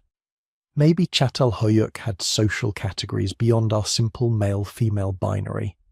Or maybe gender just wasn't as rigidly enforced as we automatically assume it must have been. We don't know. But the evidence suggests flexibility, not rigid hierarchy. And that's important because it tells us something about how the society maintained cohesion without obvious leaders. Without a central authority to enforce rules, social control had to come from somewhere else. The evidence suggests it came from everywhere at once. The tight physical proximity, the shared walls, the rooftop pathways that meant everyone could see everyone else's business. You couldn't hide much in Çatalhöyük. Your neighbours heard your arguments, smelled your cooking, knew when you were home and when you weren't. This created what anthropologists call peer policing. Everyone watching everyone else, social pressure from all directions simultaneously. Step out of line, and you wouldn't face a judge or a police force. You'd face your neighbours, your extended family, the people you'd be living alongside for the rest of your life, and whose children would be living alongside your children. The archaeological evidence actually shows this in action. Several houses have doorways that were deliberately blocked with rubble, sealed shut while the rest of the house remained occupied. These weren't houses being abandoned or demolished. They were houses being partially closed off, access restricted. Archaeologists think this might be evidence of social sanctions. Families who violated community norms having their access to shared spaces restricted, being partially isolated as punishment without being completely expelled. It's a clever solution, really. Harsh enough to matter, to genuinely punish bad behaviour, but not so extreme as to fragment the community or create permanent outcasts who might become dangerous. You're still part of the settlement, still physically connected to everyone else. But your social world has shrunk. You've been reminded that you need the community more than it needs you. Conflicts within houses were probably handled within the family structure, with elders mediating based on tradition and precedent. Conflicts between houses might have been brought to the history houses, where respected families with deep knowledge of custom could offer judgments that carried moral weight if not legal force. And if someone became truly intolerable? The evidence suggests they might have been expelled entirely.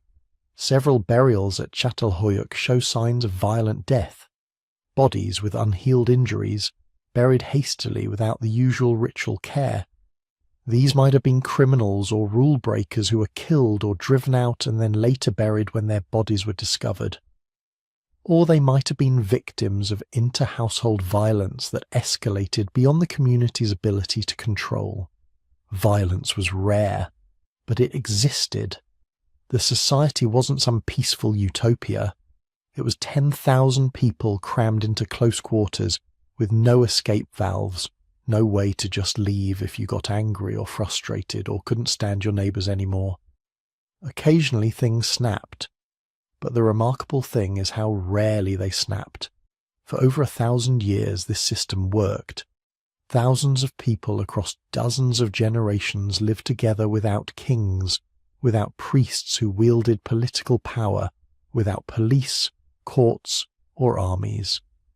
They managed it through shared tradition, through the stabilizing weight of the past literally underfoot, through social structures that made everyone accountable to everyone else.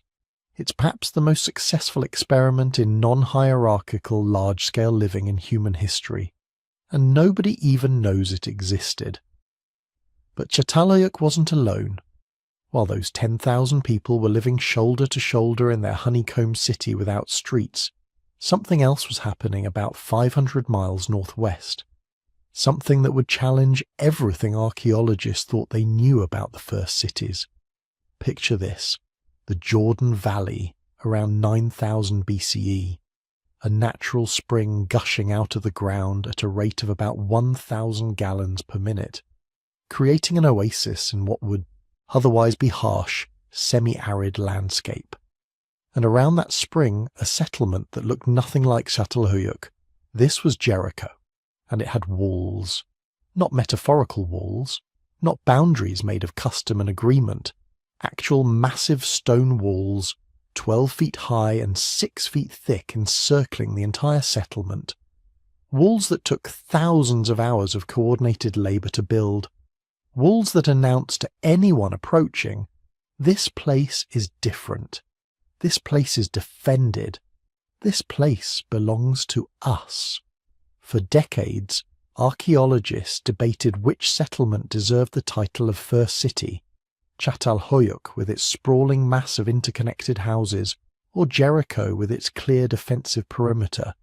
The truth is, they were both pioneering different solutions to the same problem. How do you organize human society when thousands of people need to live together permanently? But Jericho came first, at least for the walls. When British archaeologist Kathleen Kenyon excavated Jericho in the 1950s, she found something that stopped the archaeological world in its tracks. Beneath layer after layer of later settlements, beneath Bronze Age ruins and Neolithic villages, she found those massive walls, and carbon dating put them at 11,000 years old, 1,000 years older than Çatalhöyük, nearly 3,000 years older than the pyramids. Think about what this means. 11,000 years ago, most of humanity was still living in small mobile bands, hunting, gathering, moving seasonally to follow resources.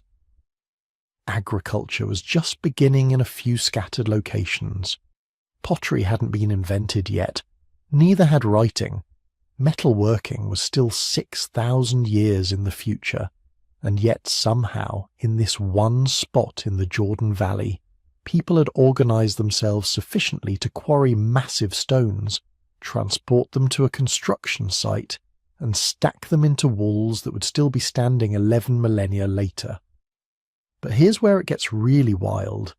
The walls weren't even the most impressive part. Inside the settlement, right up against the wall, sat a tower. Not a watchtower, not a simple platform. A massive stone tower, 28 feet tall and 28 feet in diameter at the base, with an internal staircase, 22 steps carved into the stone spiralling up through the centre of the structure to a flat platform at the top. When archaeologists first found it, they couldn't believe what they were looking at. This wasn't just functional architecture. This was monumental. This was a statement.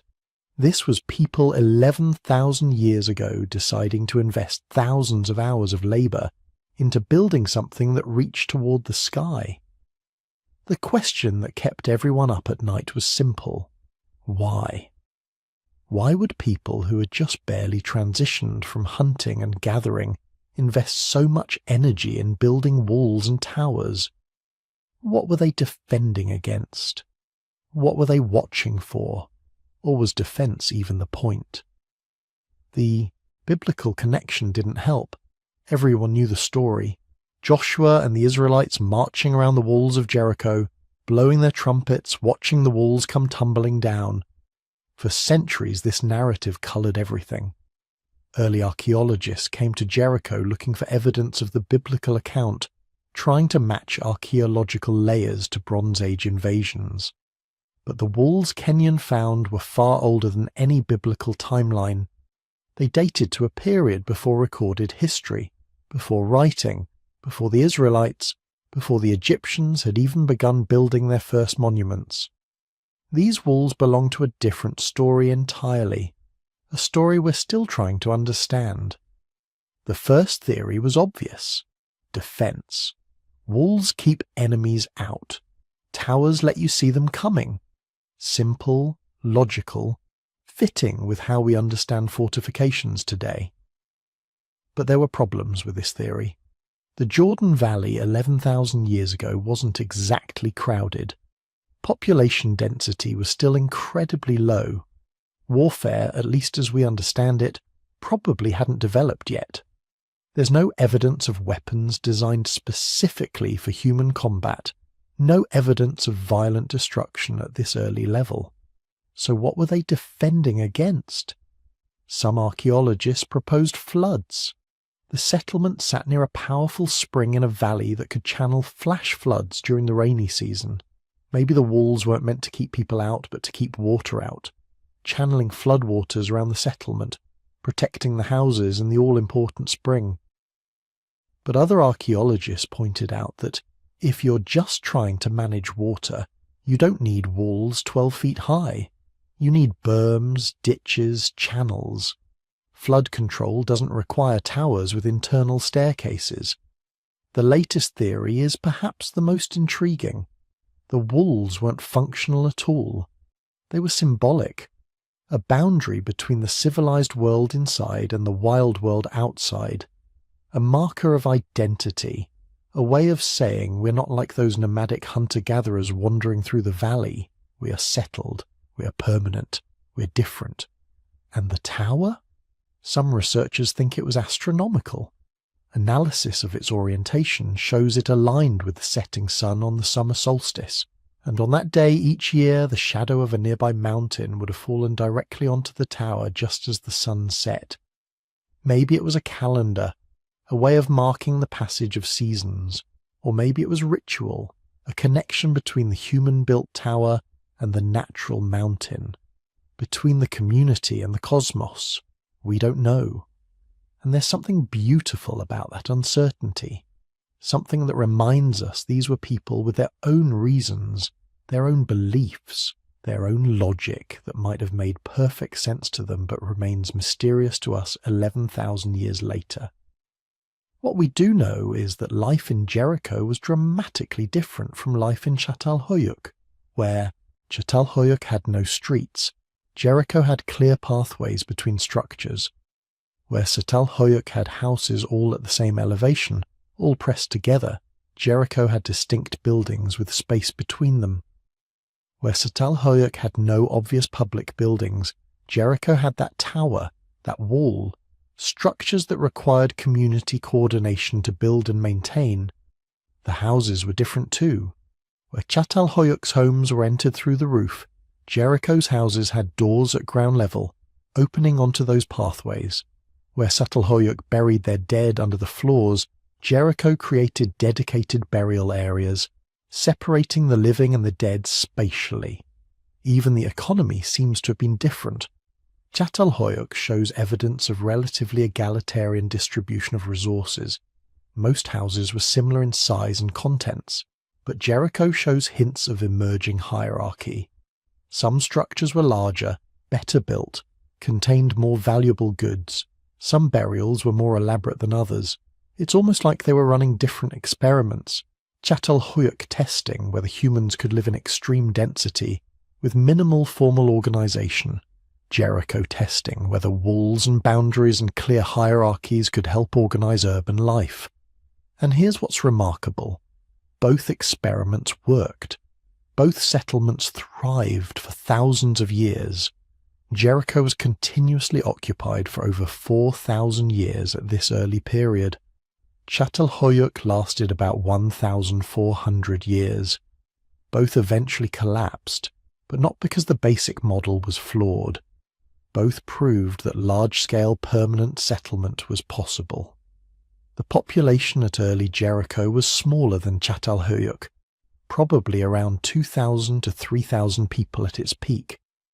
But it was still massive by the standards of the time, still required solving all the same basic problems: water management, waste disposal, food storage, conflict resolution. They just solved them differently. Jericho's economy was based heavily on trade.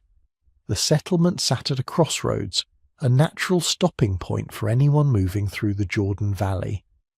The spring provided reliable water, the walls provided security, and gradually Jericho became a trading hub, a place where nomadic groups could exchange goods, where obsidian from Anatolia met shells from the Red Sea, where ideas and technologies from across the Fertile Crescent mixed and merged.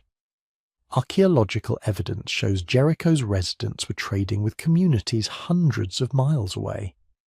They had access to materials that didn't exist locally, technologies that had been developed elsewhere.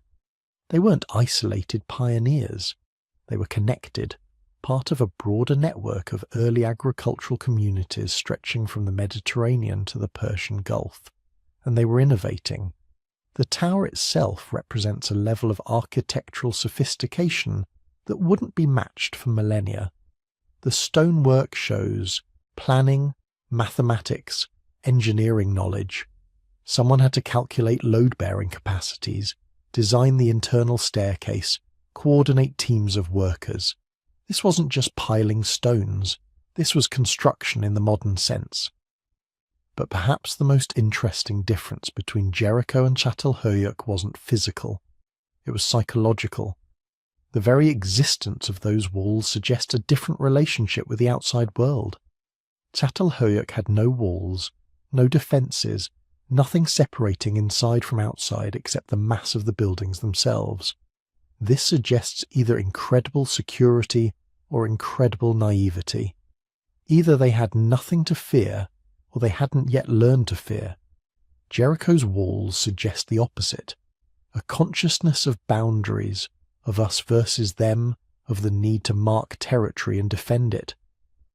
Whether those walls were built to keep out enemies, floods, or wild animals, they represent a mental shift, a recognition that the world outside contains threats that must be managed. This is one of the fundamental transformations that comes with settled life. Hunter-gatherers rarely build fortifications. They don't need to. If danger approaches, you move. But once you've invested years of labour into fields, houses and infrastructure, you can't just move. You have to defend. You have to draw lines. You have to say this is ours, and we will protect it. Jericho's walls might be the first physical manifestation of that transformation, the first time humans decided that a place was valuable enough to defend rather than abandon.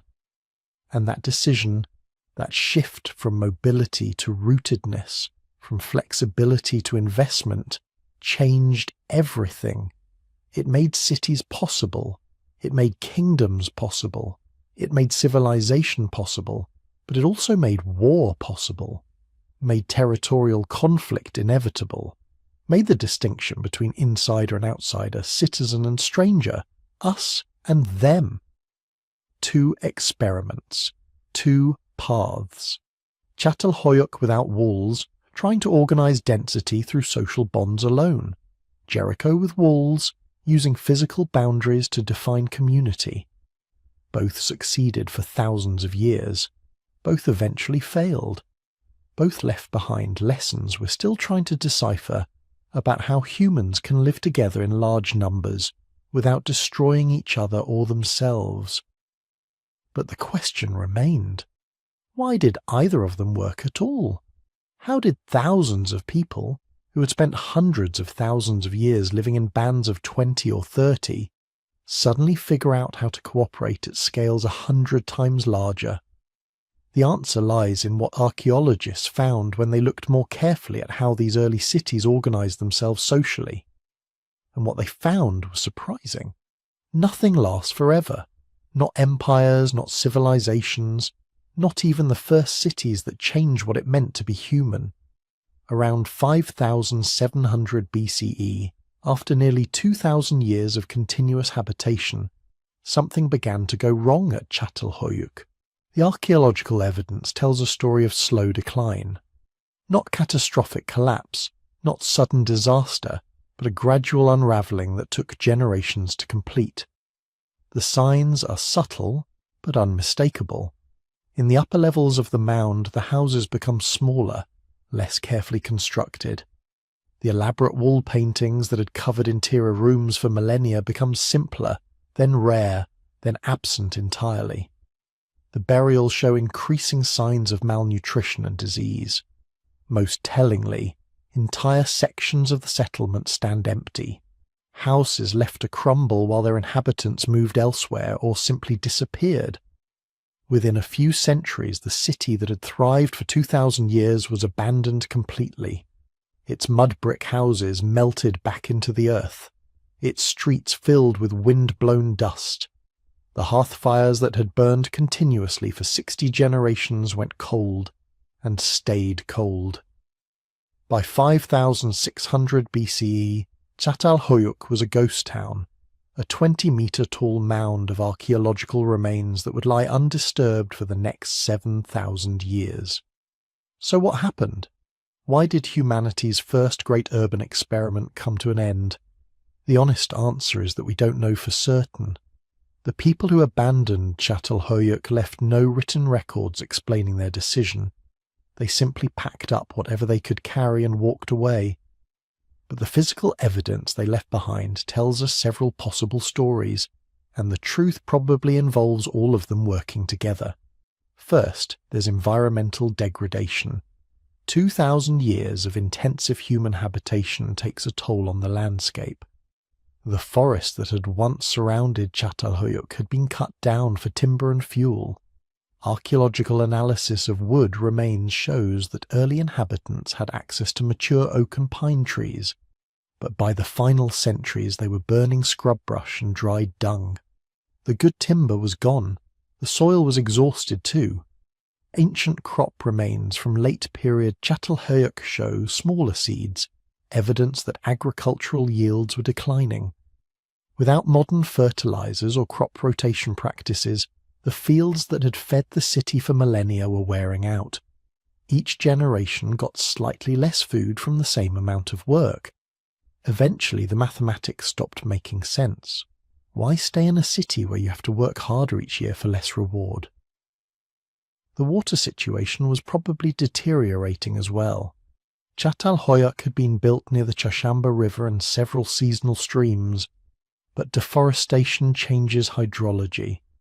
Without tree roots to hold soil in place and regulate water flow, the landscape becomes prone to flooding during wet seasons and drought during dry periods. The reliable water sources that had sustained the city for generations may have become unreliable, forcing inhabitants to travel further and further to meet basic needs. Then there's resource depletion of a different kind. Çatalhöyük's obsidian trade had made it wealthy for centuries, but volcanic glass only forms in specific geological settings. The nearest sources were already being mined intensively by multiple settlements. As the easily accessible obsidian was extracted, the cost of obtaining this crucial resource would have increased. Trade networks that had once made Çatalhöyük prosperous may have begun favouring other settlements with better access to remaining deposits. But environmental and economic explanations only tell part of the story. There's also evidence of social breakdown in the final centuries. The egalitarian structure that had held Çatalhöyük together for so long shows signs of strain. Some late-period burials contain significantly more grave goods than others, suggesting wealth inequality was increasing. The communal unity that had made living in such close quarters tolerable was fracturing. Disease may have played a role too. Dense urban living creates perfect conditions for infectious disease transmission. For 2 millennia, Çatalhöyük's inhabitants had maintained the delicate balance between population density and public health. But maybe that balance was becoming unsustainable. We know from skeletal evidence that disease burden increased in the later periods. Perhaps epidemics were becoming more frequent or more severe, convincing people that the urban experiment was no longer worth the risk. And there's one more possibility, perhaps the simplest and most human of all, better opportunities elsewhere. By 5700 BCE, the revolutionary idea of living in permanent settlements had spread far beyond Çatalhöyük. Dozens, maybe hundreds of similar communities existed across Anatolia and the Near East. Some of them had fresher fields, fuller forests, better access to trade routes.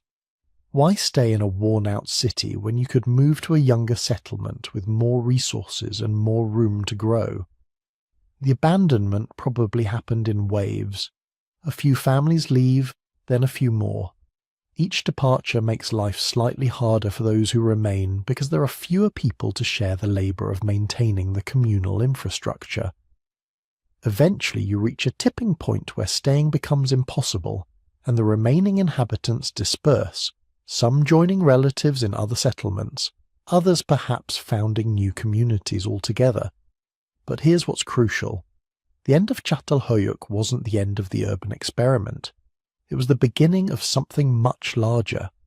Those departing families didn't abandon city life. They carried the knowledge and skills of urban living with them to new territories, new opportunities. The archaeological record from the millennia following Çatalhöyük's decline shows an explosion of settlement founding across the Near East. It's like watching dandelion seeds catch the wind, spreading the urban concept across thousands of miles. By 5000 BCE, permanent settlements dot the landscape from modern Turkey to Iran. Some are small farming villages, but others are growing into towns and proto-cities. They're all building on lessons learned at Çatalhöyük and similar early settlements. How to organize large groups of unrelated families, how to coordinate labor for communal projects, how to resolve disputes without everyone killing each other, how to worship, trade, and live together in permanent proximity. Then, around 4000 BCE, something extraordinary happens in southern Mesopotamia, between the Tigris and Euphrates rivers. The urban concept explodes into full civilization. Cities like Uruk grow to populations of 40,000 or more, dwarfing anything that came before. These aren't just big villages anymore. These are complex societies with social hierarchies, specialized labor, monumental architecture, and most revolutionary of all, writing. The Mesopotamians didn't invent urbanism from nothing. They inherited it from centuries of experimentation by people who could trace their cultural ancestry back through multiple generations to places like Çatalhöyük. Every innovation those first city dwellers had pioneered, communal grain storage, standardized construction techniques, trade networks, religious centers, became building blocks for something larger and more complex. The same pattern repeats across the ancient world. The Indus Valley civilization emerges around 3300 BCE, with carefully planned cities like Harappa and Mohenjo-Daro, featuring sophisticated drainage systems and standardized brick sizes that would have made Çatalhöyük's builders proud. Egyptian civilization coalesces around 3100 BCE, creating cities along the Nile that combine urban density with agricultural surplus in ways that echo and amplify the Neolithic revolution that started millennia earlier. Chinese civilization develops urban centers by 2000 BCE. Mesoamerican cities rise in the centuries that follow. Each represents an independent trajectory, but all are building on the same fundamental breakthrough that happened at Çatalhöyük and a handful of other early settlements. The realization that humans could live together permanently in large numbers, and that doing so provided advantages that outweighed the considerable costs. And those innovations born in the first cities, they're still with us. Every time you live in a building with shared walls, you're experiencing an architectural solution pioneered at Çatalhöyük. Every time you participate in community decision-making, you're engaging with social technologies developed to manage life in those early settlements. The concept of property ownership, of inherited wealth, of specialized labor, these all have roots in the Neolithic revolution that created the first cities. Even our religious and spiritual practices carry echoes of those painted walls and buried ancestors. The idea of sacred spaces within secular communities, of communal worship, of using art and ritual to create shared meaning. All of this was being worked out in the crowded houses of Çatalhöyük, while most of humanity still lived in small nomadic bands. But perhaps the most profound legacy is something less tangible, something that happened inside human consciousness itself. For millions of years, humans had seen themselves as part of nature, subject to its rhythms and whims, adapting to environments but not fundamentally changing them. The creation of permanent settlements represented a dramatic shift in that relationship. For the first time, humans were actively reshaping their environment on a large scale. They were cutting down forests, diverting water, transforming wild grasses into domesticated crops. They were building structures meant to last generations, accumulating possessions, planning for futures that extended beyond individual lifetimes. They were becoming, for better and worse, architects of their own world rather than simply inhabitants of it. This shift in consciousness is so complete that we struggle to imagine any other way of being. We are the inheritors of that Neolithic revolution, living in a world where nearly everything around us has been shaped by human hands and minds. Our cities, our agriculture, our technologies, even the climate itself bears the mark of human intervention. We look at wilderness and see resources to be managed. We look at problems and imagine engineering solutions. This mindset has given us antibiotics and airplanes, art and architecture, everything that makes modern life possible. But it's also given us environmental destruction, resource depletion, and the existential challenges of climate change.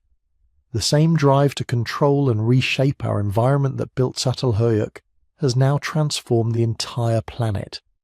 And that brings us to perhaps the most relevant lesson those first cities offer. They weren't sustainable forever. Despite lasting nearly 2,000 years, despite the ingenuity and determination of their inhabitants, Çatalhöyük eventually exhausted its environment and had to be abandoned. The first city dwellers learned this truth the hard way. You can't grow indefinitely in a finite landscape without consequences. Today, we face similar challenges on a vastly larger scale. Our global urban civilization has achieved things that would seem like magic to the people of Çatalhöyük, but we're also running up against the same fundamental limits: resource depletion, environmental degradation, the difficulty of maintaining social cohesion as communities grow larger and more diverse, the health consequences of dense living. All of it echoes those final centuries at humanity's first city. But there's hope in the story too. When Çatalhöyük declined, its people didn't give up on urban living. They adapted, they moved, they founded new settlements with lessons learned from both successes and failures. The urban experiment didn't end, it evolved, spreading and diversifying until it covered the planet. Maybe that's the real legacy of the first cities, not that they lasted forever, but that they proved humans could live together in large numbers, could organize complex societies, could create meaning and beauty even in crowded, challenging conditions. And when one approach stopped working, we were creative enough to try something different. As we lie here thinking about those painted walls and buried ancestors, about the first humans who dared to build something permanent, we're connected to them across 10,000 years. Every city we live in, every community we build, every time we come together to solve collective problems, we're continuing the experiment they began. The walls of Çatalhöyük are dust now, but the idea they represented, that humans could reshape their world and live together in ways their ancestors never imagined, that idea has never been stronger. For better and worse, we're all children of the first city, still learning the lessons those ancient builders left behind. So here we are, at the end of a journey that started 10,000 years ago behind the oldest walls. But really it's not the end at all, is it? Every city you've ever walked through, every apartment building, every street corner where strangers pass without acknowledgement, every crowded subway car where people stand inches apart pretending the others don't exist, all of it traces back to those first experiments. Çatalhöyük, Jericho, the unnamed settlements we haven't even discovered yet, those first brave humans who decided to try something that had never been tried before, living together, not just families, not just clans, but hundreds, then thousands of people sharing space, sharing resources, sharing their lives with strangers. Think about what that took. These weren't people with instruction manuals. Nobody had written how to build a city for dummies. They were making it up as they went along, figuring out how to store grain without it rotting, how to keep disease from spreading when you're living wall to wall with your neighbours, how to resolve disputes without everyone killing each other, how to maintain your identity when you're surrounded by hundreds of other people doing the same thing.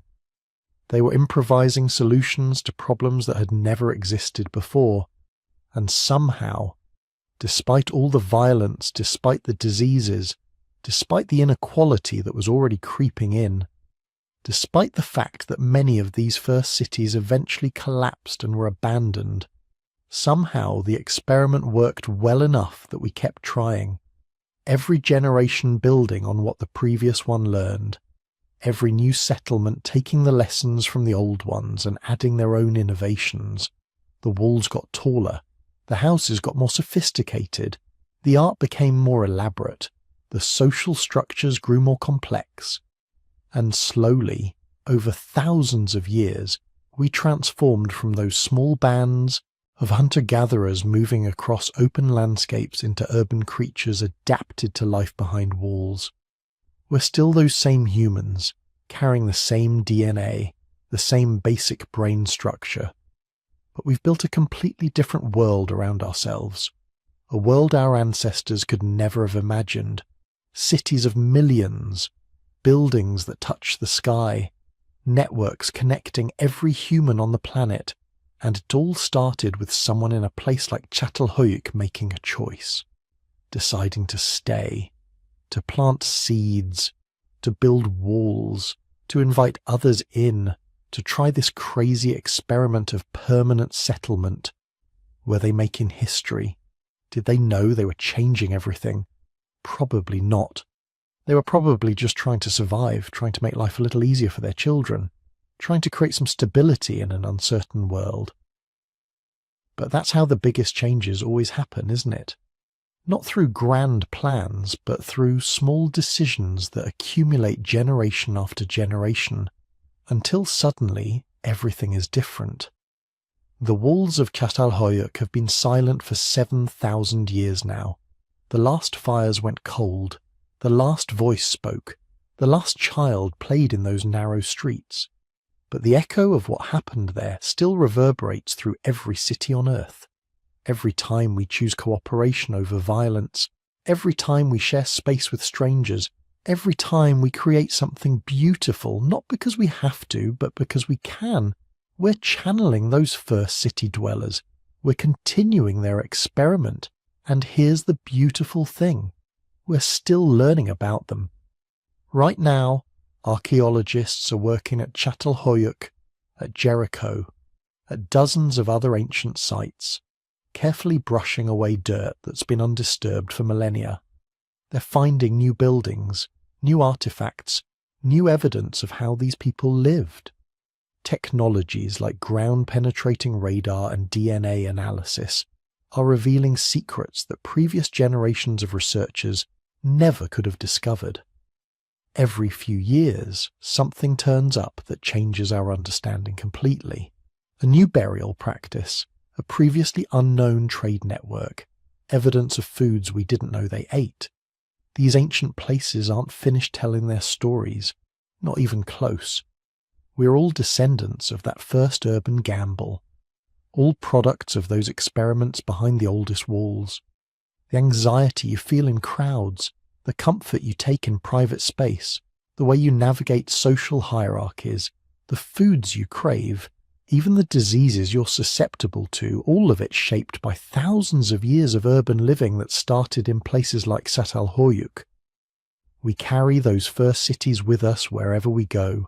Thank you for joining me on this journey into deep human history, for spending this time exploring what life was really like behind the oldest walls. If you enjoyed this exploration, I'd be incredibly grateful if you'd hit that like button. It helps more people discover these stories. And if you have a moment, drop a comment letting me know where you're listening from. Are you in a modern city continuing the urban experiment, or somewhere quieter, closer to how our ancestors lived before the walls went up? I'd love to know. If you want to continue exploring human history with me, hit subscribe. There are so many more stories to tell, so many more mysteries to uncover. And if you'd like to support the channel and help create more content like this, there's a YouTube membership option with some extra perks. But no pressure. Just being here, listening, thinking about these ancient people and their lives, that's enough. Sleep well, and remember, those first walls may be ruins now, but what they started is still very much alive.